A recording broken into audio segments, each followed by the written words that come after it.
Sense and Sensibility by Jane Austen. Chapter 49.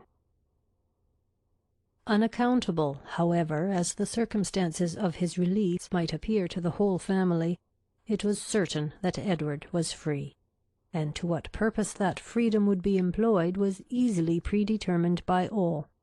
For after experiencing the blessings of one imprudent engagement, contracted without his mother's consent, as he had already done for more than 4 years, nothing less could be expected of him in the failure of that than the immediate contraction of another.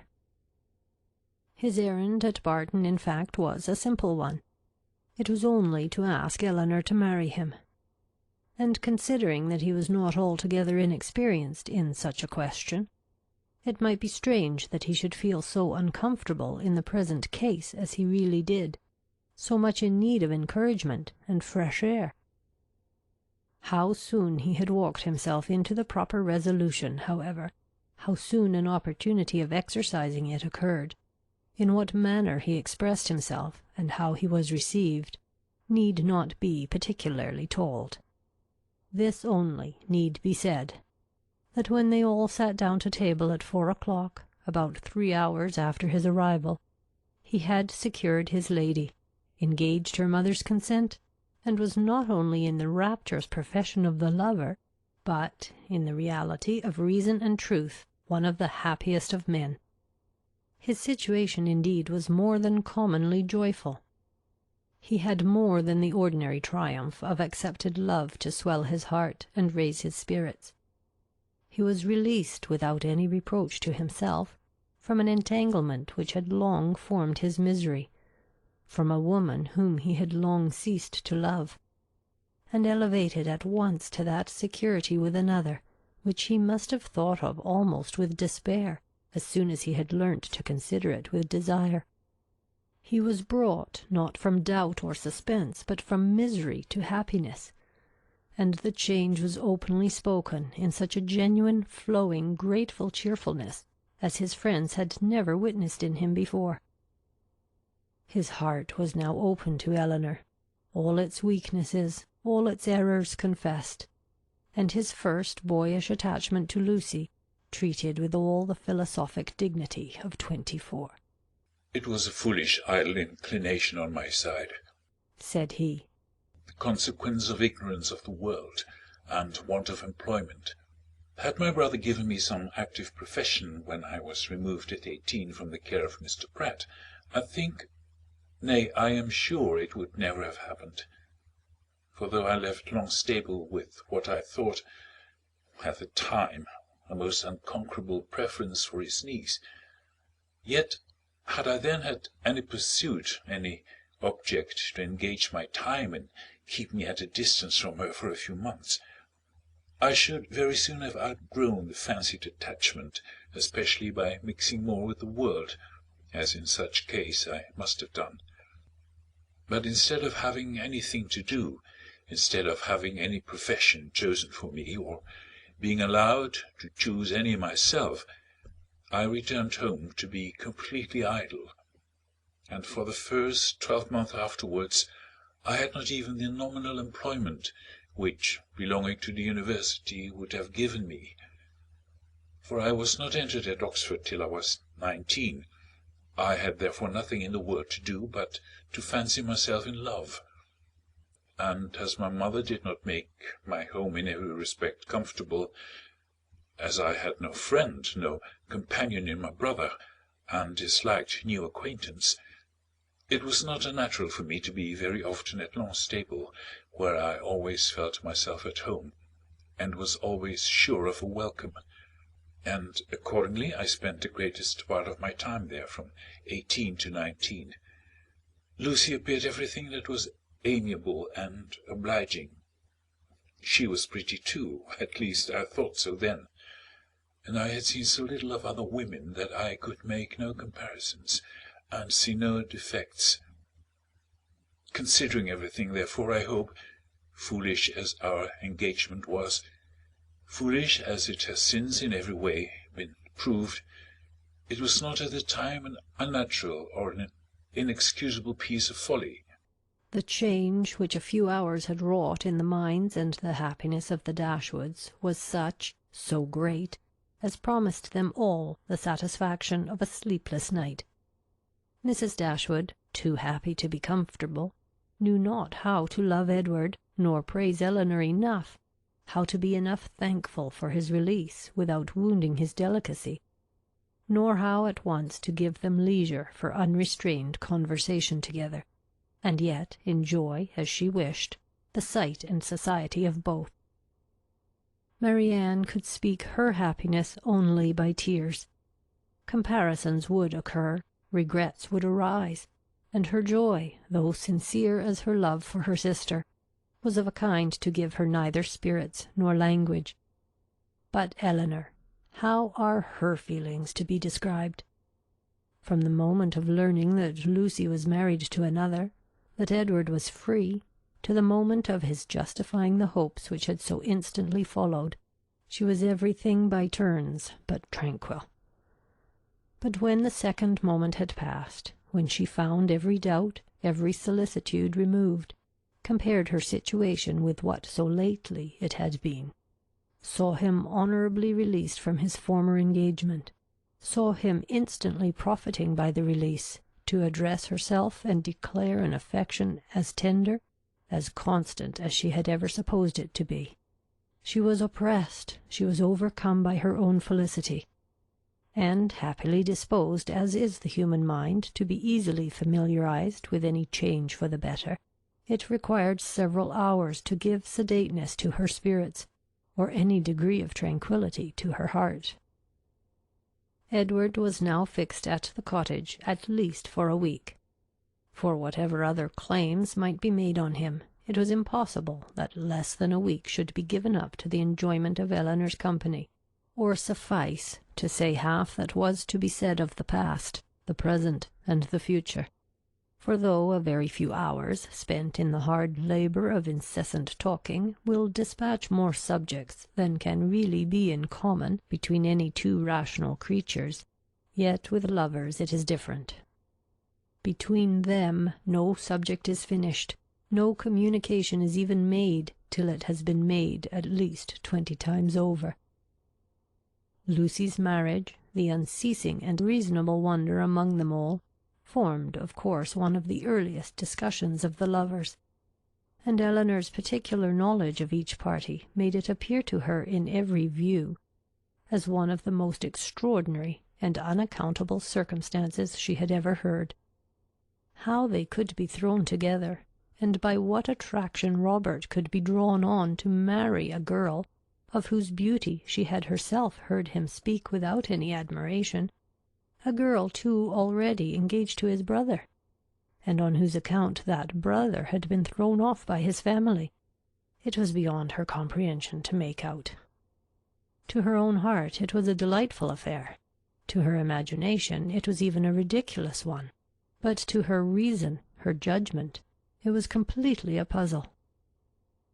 Edward could only attempt an explanation by supposing that, perhaps, at first accidentally meeting, the vanity of the one had been so worked on by the flattery of the other as to lead by degrees to all the rest. Elinor remembered what Robert had told her in Harley Street of his opinion of what his own mediation in his brother's affairs might have done, if applied to in time. She repeated it to Edward. "That was exactly like Robert," was his immediate observation.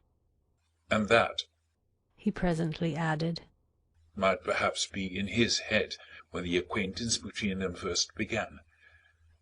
And Lucy perhaps at first might think only of procuring his good offices in my favour. Other designs might afterwards arise." How long it had been carrying on between them, however, he was equally at a loss with herself to make out. For at Oxford, where he had remained for choice ever since his quitting London, he had had no means of hearing of her but from herself, and her letters to the very last were neither less frequent nor less affectionate than usual. Not the smallest suspicion, therefore, had ever occurred to prepare him for what followed, and when at last it burst on him in a letter from Lucy herself, He had been for some time, he believed, half stupefied between the wonder, the horror, and the joy of such a deliverance. He put the letter into Elinor's hands. Dear Sir, being very sure I have long lost your affections, I have thought myself at liberty to bestow my own on another, and have no doubt of being as happy with him as I once used to think I might be with you. But I scorn to accept a hand while the heart was another's. Sincerely wish you happy in your choice, and it shall not be my fault if we are not always good friends, as our near relationship now makes proper. I can safely say I owe you no ill will, and am sure you will be too generous to do us any ill offices. Your brother has gained my affections entirely. As we could not live without one another, we are just returned from the altar, and are now on our way to Dawlish for a few weeks, which place your dear brother has great curiosity to see, but thought I would first trouble you with these few lines, and shall always remain your sincere well-wisher, friend, and sister, Lucy Ferrers. I have burnt all your letters, and will return your picture the first opportunity. Please to destroy my scrawls, but the ring with my hair you are very welcome to keep. Elinor read and returned it without any comment. I will not ask your opinion of it as a composition, said Edward. For worlds would not I have had a letter of hers seen by you in former days. In a sister it is bad enough, but in a wife, how I have blushed over the pages of her writing. And I believe I may say that since the first half-year of our foolish business, this is the only letter I ever received from her, of which the substance made me any amends for the defect of the style. However it may have come about, said Elinor after a pause, they are certainly married, and your mother has brought on herself a most appropriate punishment. The independence she settled on Robert through resentment against you has put it in his power to make his own choice, and she has actually been bribing one son with 1,000 a year to do the very deed which she disinherited the other for intending to do. She will hardly be less hurt, I suppose, by Robert's marrying Lucy than she would have been by your marrying her. She will be more hurt by it, for Robert always was her favourite. She will be more hurt by it, and on the same principle will forgive him much sooner. In what state the affair stood at present between them, Edward knew not, for no communication with any of his family had yet been attempted by him. He had quitted Oxford within 24 hours after Lucy's letter arrived, and with only one object before him, the nearest road to Barton, had had no leisure to form any scheme of conduct, with which that road did not hold the most intimate connection. He could do nothing till he were assured of his fate with Miss Dashwood, and by his rapidity in seeking that fate, it is to be supposed, in spite of the jealousy with which he had once thought of Colonel Brandon, in spite of the modesty with which he rated his own deserts, and the politeness with which he talked of his doubts, he did not, upon the whole, expect a very cruel reception. It was his business, however, to say that he did, and he said it very prettily. What he might say on the subject a 12-month after must be referred to the imagination of husbands and wives. That Lucy had certainly meant to deceive, to go off with a flourish of malice against him in her message by Thomas, was perfectly clear to Elinor, and Edward himself, now thoroughly enlightened on her character, had no scruple in believing her capable of the utmost meanness of wanton ill nature. Though his eyes had been long opened, even before his acquaintance with Elinor began, to her ignorance and a want of liberality in some of her opinions, they had been equally imputed by him to her want of education, and till her last letter reached him, he had always believed her to be a well-disposed, good-hearted girl, and thoroughly attached to himself.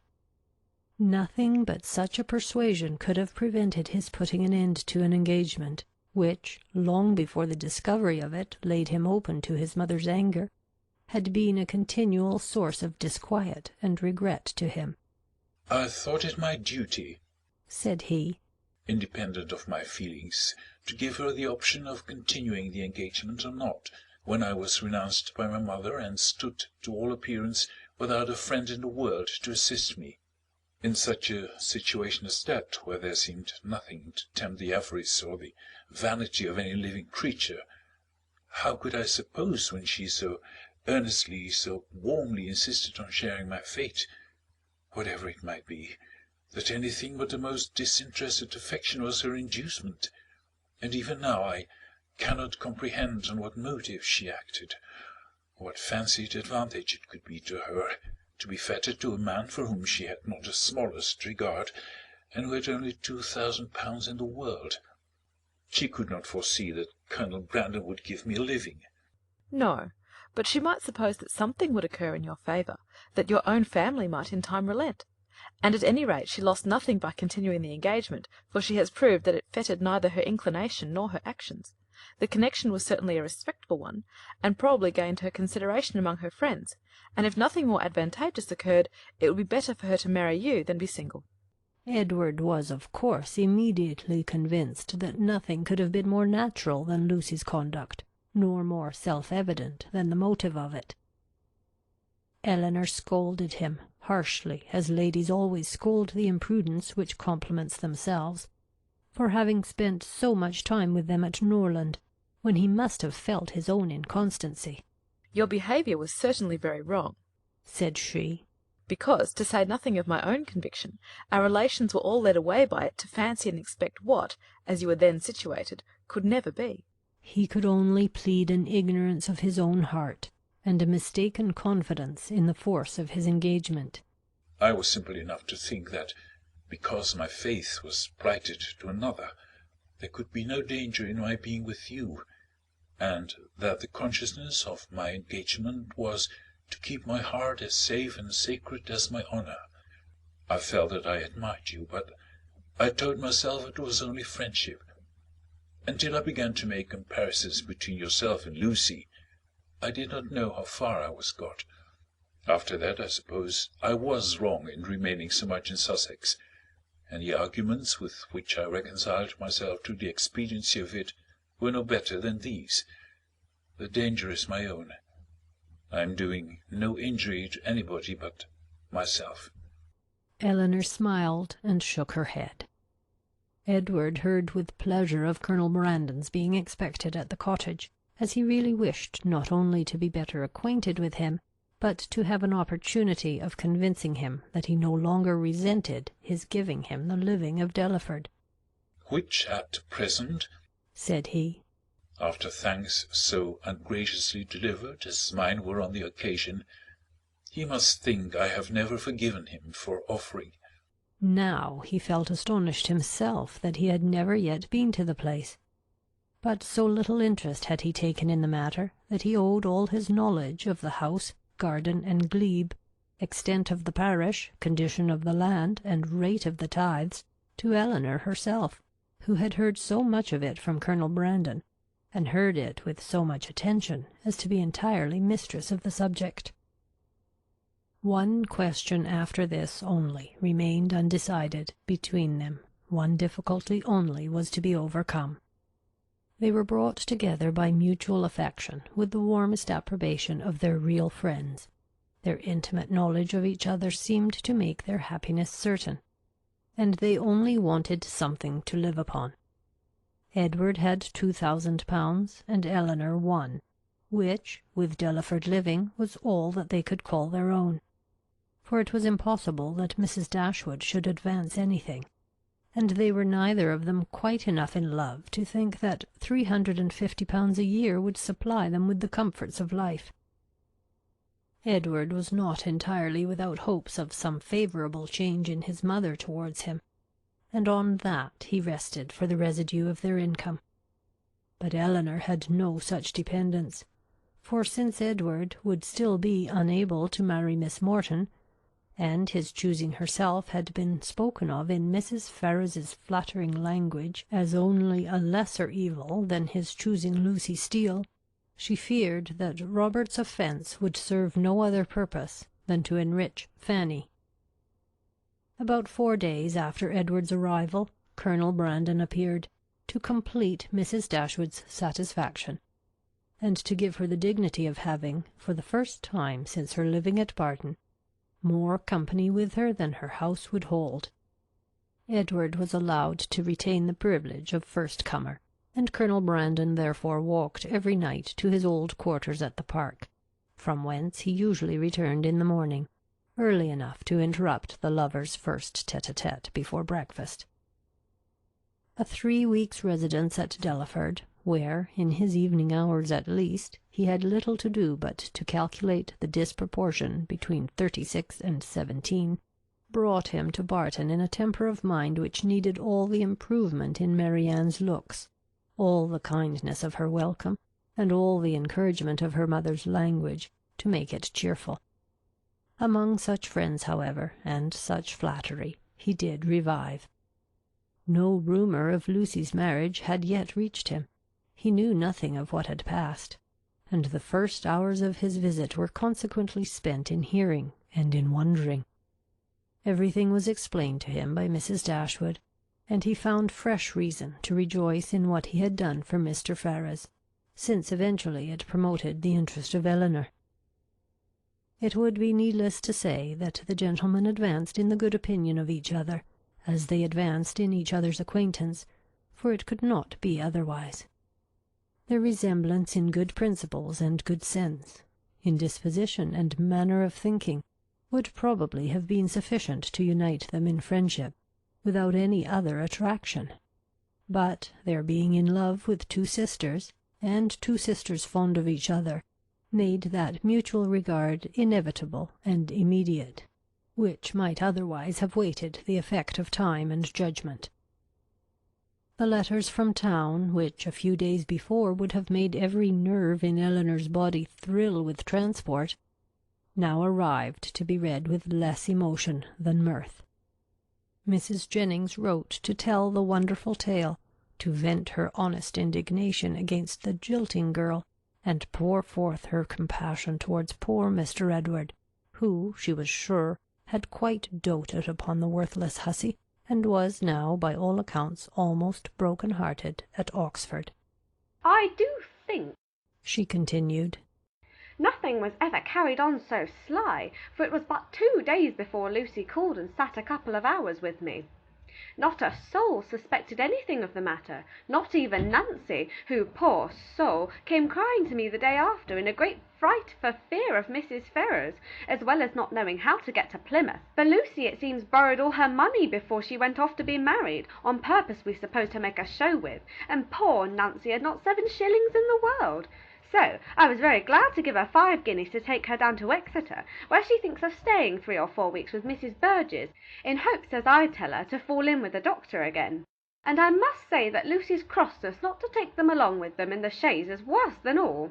Poor Mr. Edward, I cannot get him out of my head, but you must send for him to Barton, and Miss Marianne must try to comfort him." Mr. Dashwood's strains were more solemn.